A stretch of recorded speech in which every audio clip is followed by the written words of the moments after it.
accompagnée ce soir de Marie qui est arbitre au club de Ballancourt et de Eulalie qui est arbitre au club du Loup. Et elle participe au stage Génération Bleue et on a quelques questions à leur poser. Bonsoir les filles. Bonsoir. Alors ce soir vous avez fait une intervention auprès des joueuses. Quel était l'objectif de cette intervention? C'était de leur rappeler les règles dites basiques, de voir si elles les savaient et de préparer le match de demain, parce qu'on va dire qu'elles n'ont pas l'habitude de jouer avec ces règles-là, puisque là on change de catégorie, puisqu'elles sont en catégorie C. En catégorie C, et là ce sera des catégories B, donc c'est pas les mêmes règles. Et c'est quoi la différence, vous saurez me le dire?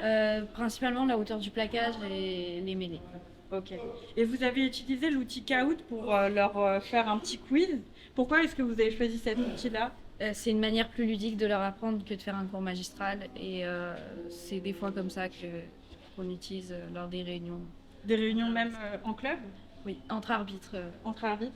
Ok. Enfin, ce stage, ça a pour vocation de former des joueuses de haut niveau. Vous, est-ce que vous avez pour vocation de devenir des arbitres de haut niveau? On va dire que c'est un peu compliqué de se qualifier comme arbitre de haut niveau, parce que il y en a très peu qui sont classés dans le professionnel, qui font que ça de leur vie. Mais l'objectif, c'est quand même qu'on arrive à arriver à un niveau assez haut dans l'arbitrage. Et ce stage peut permettre d'avoir des petits. On va dire là, par exemple, on a appris l'anglais, ce qu'on ne fait pas forcément en réunion secteur. Puis ça augmente l'expérience, ça aide à être au plus haut niveau, à connaître les joueuses, et ce qui aide dans l'arbitrage. Et moi, j'ai découvert la complexité des règles de rugby. Et je crois que c'est pas complexe que pour moi, mais aussi pour les personnes qui jouent. Comment est-ce que vous réussissez à faire preuve de pédagogie pour apprendre aux joueuses les règles? Là, par exemple, on utilise des structures ludiques comme Kahoot, où on leur apprend sous forme de jeu.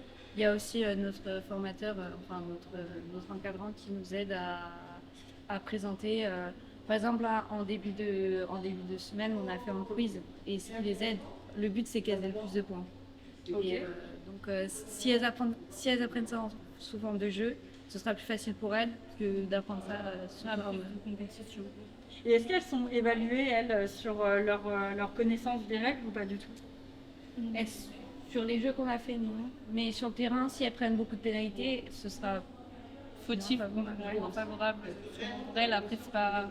Nous, on n'a pas les directives du côté des coachs, mais logiquement, si une joueuse se prend beaucoup de pénalités, ce sera dommage pour elle. Dommage pour elle. Et vous êtes évalué comment, vous le savez ou...